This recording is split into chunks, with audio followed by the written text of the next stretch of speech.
अथ कर्म संन्यास योग नामको पंचमो अध्यायः आरभ्यते।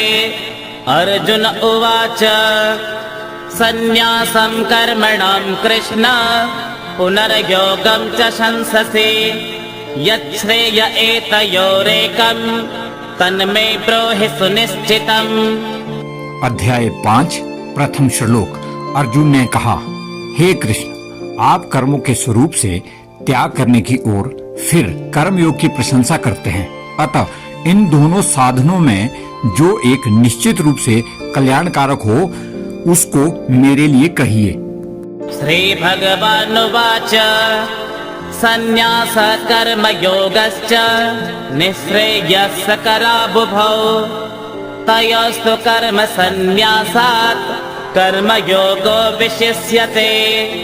भगवान श्री कृष्ण कहते हैं, कर्म संन्यास और कर्मयोग यह दोनों ही परम कल्याण कराने वाले हैं, पर इन दोनों में भी कर्मयोग कर्म संन्यास से श्रेष्ठ है। ज्ञेय स नित्य संन्यासे यो न द्वेष्टि न कांक्षते निर्द्वन्द्वो हि महाबाहो सुखम बंधात् प्रमुच्यते।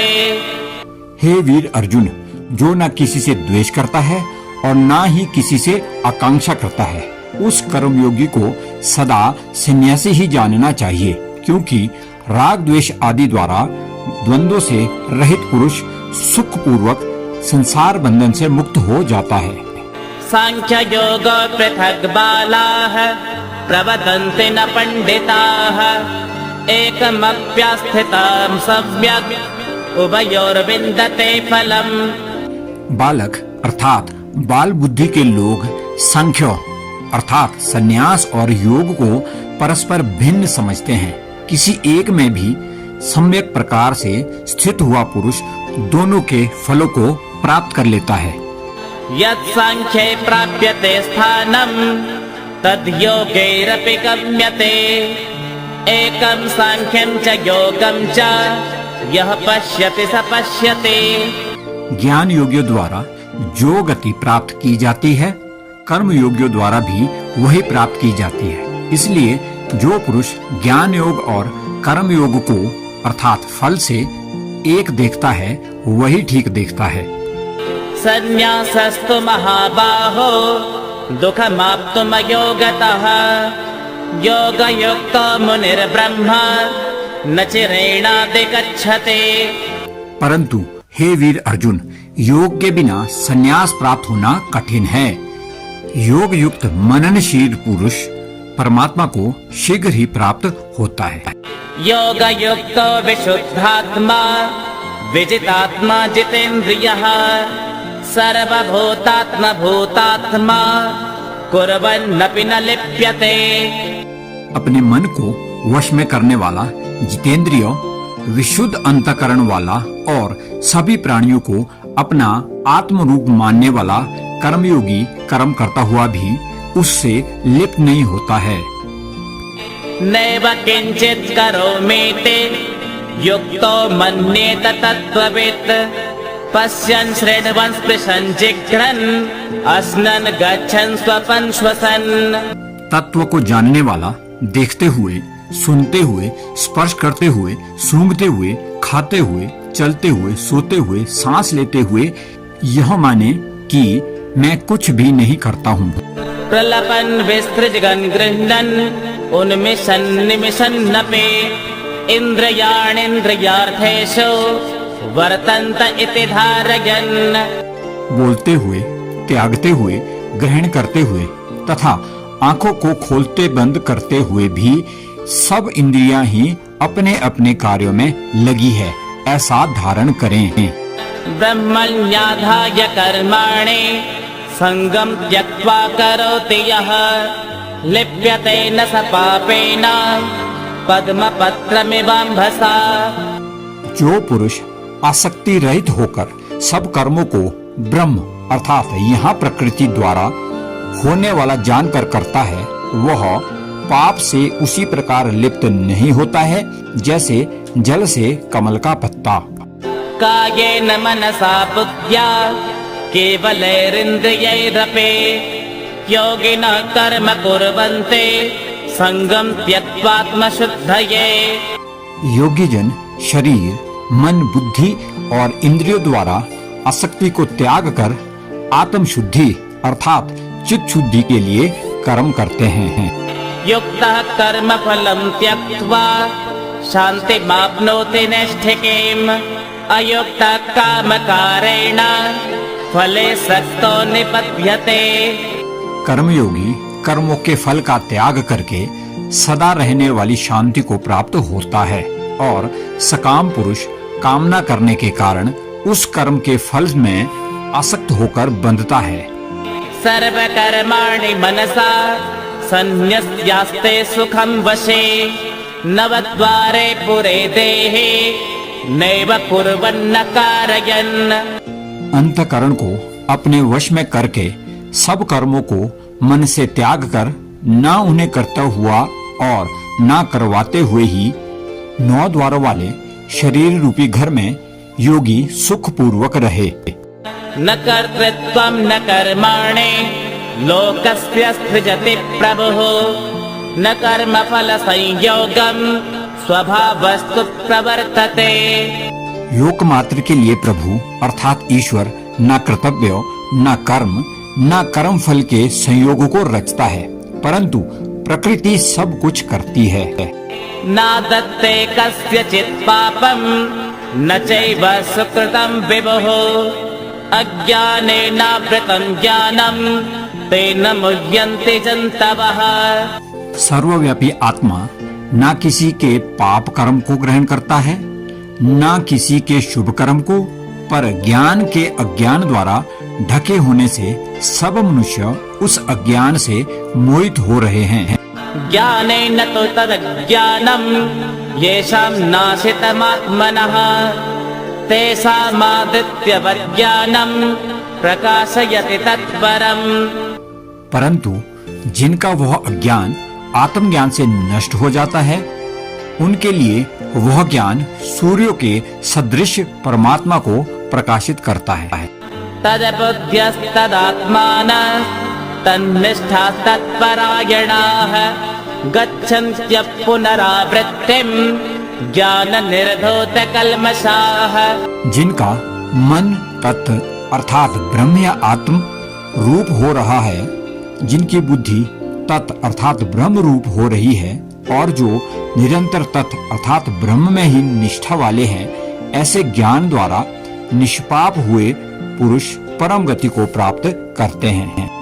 विद्या विनय संपन्ने ब्रह्मणे गविहस्तिने सुनिचैव स्वपाके च पंडिता समदर्शिनः।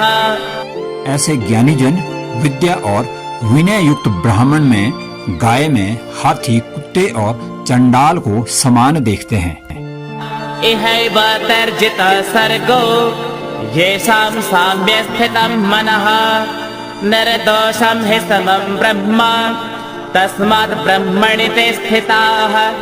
जिनका मन संभाव में स्थित है उनके द्वारा यहाँ संसार में ही लय अर्थात मुक्ति को प्राप्त कर लिया गया है, क्योंकि ब्रह्म निर्दोष और सम है, इसलिए वे ब्रह्म में ही स्थित है। न प्रहृष्येत् प्रियं प्राप्य नो द्विजेत् प्राप्य च प्रियं स्थिरबुद्धिरसम्मूढो ब्रह्मविद् ब्रह्मणि स्थितः। जो प्रिय को प्राप्त होकर भी हर्षित नहीं होता है और अप्रिय को प्राप्त होकर भी उद्विग्न नहीं होता है, वह स्थिर बुद्धि संशय रहित ब्रह्म को जानने वाला पुरुष पर ब्रह्म में नित्य स्थित है। बाह्य स्पर्शे स्वसक्तात्मा विन्दयात्मनि यत् सुखं स ब्रह्म योग युक्तात्मा सुखमक्षयमश्नुते। बाहर के विषय में आसक्ति रहित अंतकरण वाला साधक आत्मा में स्थित अर्थात सात्विक आनंद को प्राप्त होता है, फिर वह पर ब्रह्म के योग में स्थित पुरुष अक्षय आनंद को प्राप्त करता है। ये हि संस्पर्शजा भोगा दुःखयोनय एव ते आद्यवन्तः कौन्तेय न ते सुरमते बुधः। क्योंकि हे कुंती नंदन, जो इंद्रिय और विषय के संयोग से पैदा होने वाला भोग अर्थात सुख है, वे आदि अंत वाले और दुख के ही कारण है। अतः विवेकशील मनुष्य उनमें रमण नहीं करते। शक्नोति हैवयः सोढुम् प्राक्शरीरमिमोक्षणात् कामक्रोधोद्भवं वेगं स युक्तः स सुखी नरः। जो मनुष्य इसी लोक में शरीर त्यागने के पूर्व ही काम और क्रोध से उत्पन्न हुए वेग को सहन करने में समर्थ है, वह योगी और सुखी मनुष्य है। योऽन्तः सुखोऽन्तराराम तथान्तर्ज्योतिरेव यः स योगी ब्रह्म निर्वाणं ब्रह्मभूतोऽधिगच्छति। जो पुरुष अंतरात्मा में ही सुख वाला, आत्मा में ही आराम वाला और आत्मा में ही ज्ञान वाला है, वह योगी ब्रह्म रूप बनकर ब्रह्म निर्वाण अर्थात परम मोक्ष को प्राप्त होता है। लभन्ते ब्रह्म निर्वाणं ऋषयः कल्मषाः छिन्नद्वैधा यतात्मानः सर्वभूतहिते रताः। वे ऋषिगण मोक्ष को प्राप्त होते हैं जिनके पाप नष्ट हो गए हैं, जो छिन्न संशय, संयमी और भूत मात्र के हित में रमने वाले हैं। काम क्रोध वियुक्तानां यतेनां यतचेतसाम् अभितो ब्रह्म निर्वाणं वर्तते विदितात्मनां। काम क्रोध से रहित जीते हुए चित्त वाले आत्म साक्षात्कार किए हुए योगियों के लिए सब ओर से शांत पर ब्रह्म ही परिपूर्ण है। स्पर्शान् कृत्वा बहिर्बाह्यात् चक्षुचैवान्तरे भ्रुवोः प्राणापानो समो कृत्वा नासाभ्यन्तरचारिणौ। बाहर के विषय को न अनुभव करते हुए नेत्रों की दृष्टि को दोनों भुवों के बीच में स्थिर कर और नासिका में विचरने वाले प्राण और अपान वायु को सम की हुई है। यतेन्द्रिय मनोबुद्धिः मुनिर्मोक्षपरायणः विगतेच्छा भयक्रोधो यः सदा मुक्त एव सः। जिस पुरुष की इंद्रिया, मन और बुद्धि संयत है, ऐसा मोक्ष परायण मुनि इच्छा, भय और क्रोध से रहित है, वह सदा मुक्त ही है। भोक्तारं यज्ञतपसां सर्वलोकमहेश्वरं सुहृदं सर्वभूतानां ज्ञात्वा मां शान्तिमृच्छते। मेरा भक्त मुझे सब यज्ञ और तपों को भोगने वाला, सभी लोकों के ईश्वरों का भी ईश्वर और सभी प्राणियों का सुहृदय जानकर शांति को प्राप्त होता है। ओम तत्सदिति श्रीमद्भगवद्गीतासूपनिषत्सु ब्रह्म विद्यायां योगशास्त्रे श्रीकृष्णार्जुन संवादे कर्म संन्यास योगो नाम पंचमो अध्यायः। श्रीनारायणार्पणमस्तु। हरिः ओम।